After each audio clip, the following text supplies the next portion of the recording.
November 15th, 2000, a bowling alley in Raleigh, North Carolina. The sound of pins crashing, friends laughing, the mundane comfort of a Wednesday evening. Eric Miller, 30 years old, accepts a beer from a colleague. One sip, then another. Something's wrong. The taste is bitter, metallic. He mentions it to friends, but he doesn't want to seem ungrateful. So he keeps drinking. Within an hour, he's violently ill. 17 days later, Eric Miller is dead. The cause? Arsenic poisoning. Not a single dose administered in a moment of rage, but multiple calculated poisonings spread across months. The woman responsible wasn't a stranger. She was his wife, a brilliant research chemist who used her knowledge of chemistry to slowly end the life of the man who loved her. This is the story of how Ann Miller almost committed the perfect crime. They seemed to have everything. Eric and Ann Miller met as undergraduates at Purdue University in the late 1980s. Both chemistry majors, both brilliant, both attractive. Friends called them Ken and Barbie. The chemistry between them was undeniable. Eric Miller was idealistic. Raised in a close-knit family in Indiana, he believed science could change the world. He wanted to save lives, to contribute something meaningful. His sister would later recall how different Anne seemed from the other women he'd dated. There was something special about her. They married and moved to Raleigh, North Carolina in 1992 to pursue graduate degrees at North Carolina State University. Eric earned his PhD in 1998 and faced a choice: take a high-paying position at a major pharmaceutical company, or pursue his passion for pediatric AIDS research through a federal grant. Eric chose the research. That's who he was. The money didn't matter. The work did. Ann Miller had different priorities. She took a position as a research scientist at GlaxoSmithKline, one of the world's largest pharmaceutical companies. The salary was substantial. The work was prestigious. But it wasn't enough.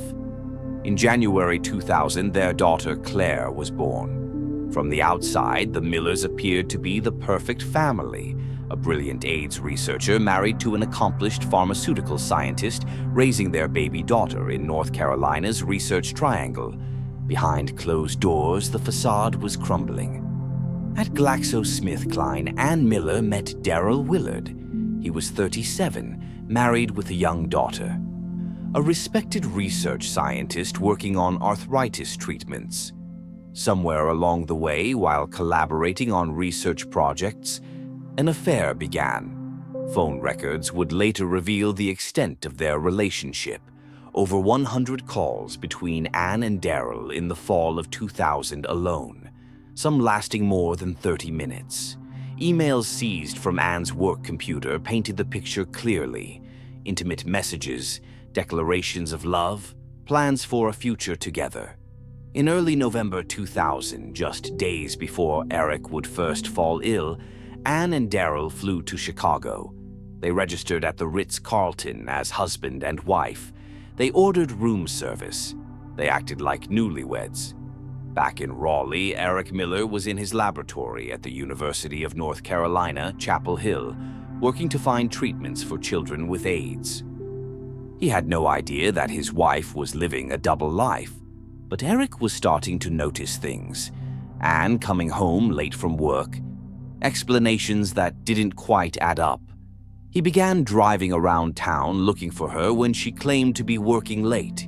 He wasn't confrontational by nature, but he was asking questions. Questions Ann didn't want to answer. November 15th, 2000. The bowling alley. Eric arrives to meet some of Ann's co-workers for a casual evening out. Among the group is Darrell Willard, though Eric doesn't know about the affair. Not yet. Darrell offers to buy a round of beers, a friendly gesture. He hands one to Eric. The first sip tastes wrong. Eric mentions it to his companions. "This beer tastes kind of funky," he says. But he doesn't want to seem rude. He keeps drinking. Witnesses would later recall what happened next. Within an hour, Eric became severely ill, violently nauseous, his face drained of color. Friends watched in alarm as this healthy 30-year-old man could barely stand. One detail investigators would find particularly interesting. When Eric complained about the bitter taste, witnesses reported that Daryl Willard's face went pale, almost ashen. And when Eric set the beer down, Daryl quickly knocked it over, spilling what remained. Anne drove Eric to the hospital that night. He was admitted with symptoms that looked like severe food poisoning. Doctors ran tests but couldn't find a definitive cause. His blood work showed some abnormalities, but nothing that explained the severity of his illness. Eric spent more than a week in the hospital. Anne played the devoted wife throughout, at his bedside constantly, holding his hand, bringing comfort. To the nursing staff, she appeared to be the perfect spouse, concerned, attentive, loving. When Eric's condition improved, he was released. The doctors were relieved. They sent him home with instructions to rest. What nobody knew was that Eric's blood work from that hospital stay showed elevated levels of arsenic. But those results take time to process, time to analyze, time to confirm. By the time the lab results came back, it would be too late. 2 weeks later, Eric was home recovering, still not feeling well but functional. Anne prepared dinner for them one evening, just the two of them. A quiet meal at home while their daughter slept. Eric trusted his wife completely. Why wouldn't he? She was the mother of his child. She was a scientist who understood health and safety. He ate the meal she prepared. Within hours, he was back in the emergency room, this time in critical condition. The symptoms were similar to before, but magnified. Violent vomiting, agonizing abdominal pain, fever spiking dangerously high. His organs were beginning to shut down. Doctors admitted him immediately and began running every test available. This time, when they performed a routine urine analysis, they found something that made their blood run cold. Astronomical levels of arsenic in his system, not trace amounts that could be explained by environmental exposure. Levels so high they could be lethal to multiple people. The hospital immediately contacted the Raleigh Police Department, but by the time detectives arrived, it was December 2nd, 2000. Eric Miller was gone. The toxicology report revealed something even more disturbing. Eric hadn't just been poisoned once or twice. The autopsy indicated he had received at least 6 doses of arsenic over a period of months. Someone had been systematically poisoning him, creating a pattern of chronic illness that would mask the final lethal dose. Lieutenant Chris Morgan of the Raleigh Police Department was assigned to lead the investigation. He immediately focused on Anne Miller. She had exclusive access to Eric during the entire time he was being poisoned. She prepared his meals. She had access to his drinks.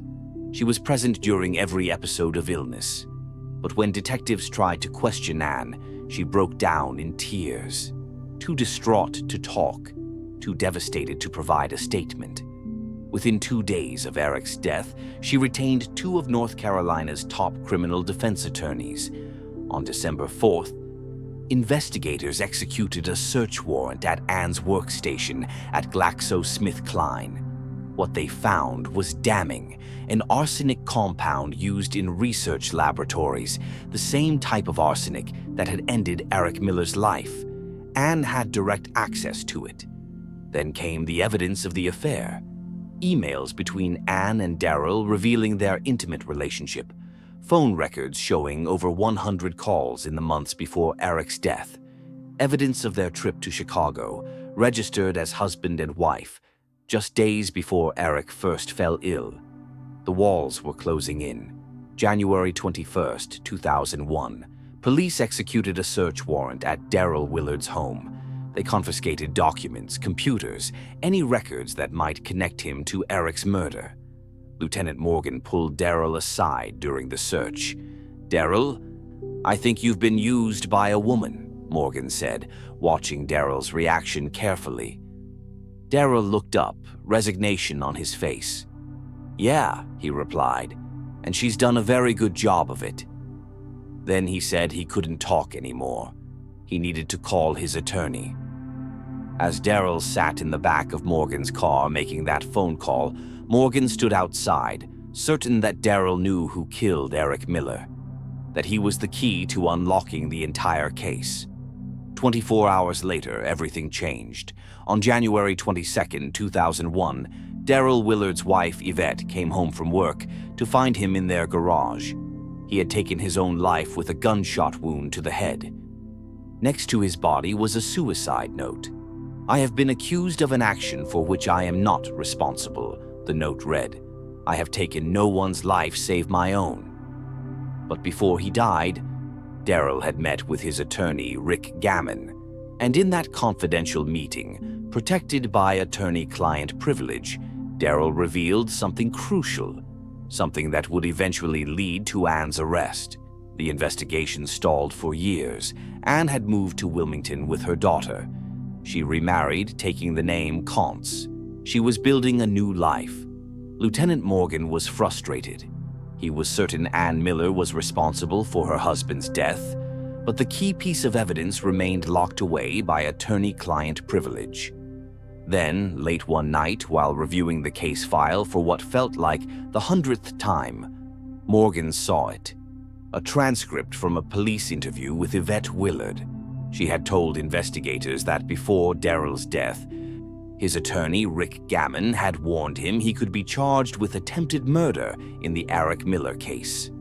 Why would the attorney say that unless Daryl had told him something incriminating? Morgan pressed for Gammon to reveal what Daryl had told him. Gammon refused, citing attorney-client privilege. A legal battle ensued that reached the North Carolina Supreme Court. In May 2004, nearly 4 years after Eric's death, the court ordered Gammon to disclose the information. The testimony was devastating.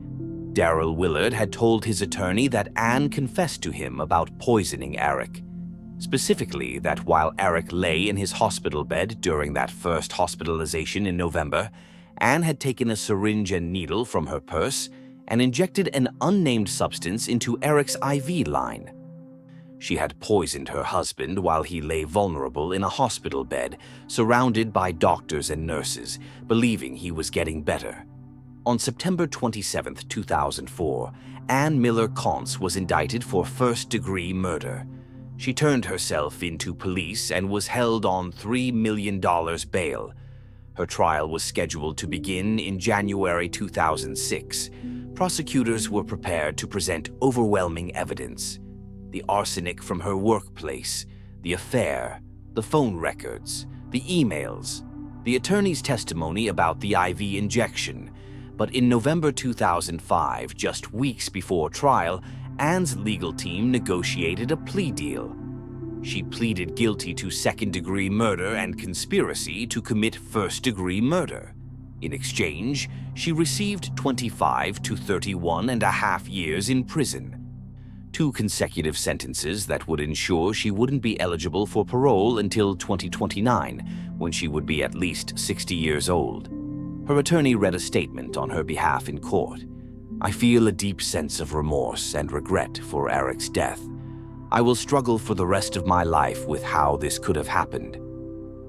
The words rang hollow to Eric's family, who sat in the courtroom watching the woman who had murdered their son accept the plea deal. Eric's father, Varys Miller, was blunt in his assessment. "She wants forgiveness? Where's the forgiveness been for the last 5 years? She's sorry. She's sorry she got caught." Anne Miller Contz remains in prison today, serving her sentence at a North Carolina correctional facility. Her projected release date is 2029, when she will be in her early 70s. Eric Miller's daughter, Claire, was only 11 months old when her mother began poisoning her father. She has no memories of the man who adored her, the pediatric AIDS researcher who was working to save children while his own child's mother was planning his death. The case became a landmark in forensic toxicology. The hair analysis that revealed months of systematic poisoning is now taught in forensic science programs worldwide. The legal battle over attorney-client privilege set important precedents still referenced in criminal cases today. But perhaps the most important legacy is a stark reminder. Intelligence and education don't equal morality. Anne Miller was brilliant enough to understand complex chemistry, brilliant enough to work for one of the world's largest pharmaceutical companies. She just wasn't brilliant enough to realize that forensic science would expose what she tried so desperately to hide. Eric Miller was 30 years old when he died. He was working to cure pediatric AIDS. He was a devoted father. By all accounts, he was kind, gentle, and idealistic. He believed passionately in making the world better through science. His wife ended his life because it was more convenient than divorce. And that, perhaps, is the most chilling detail of all.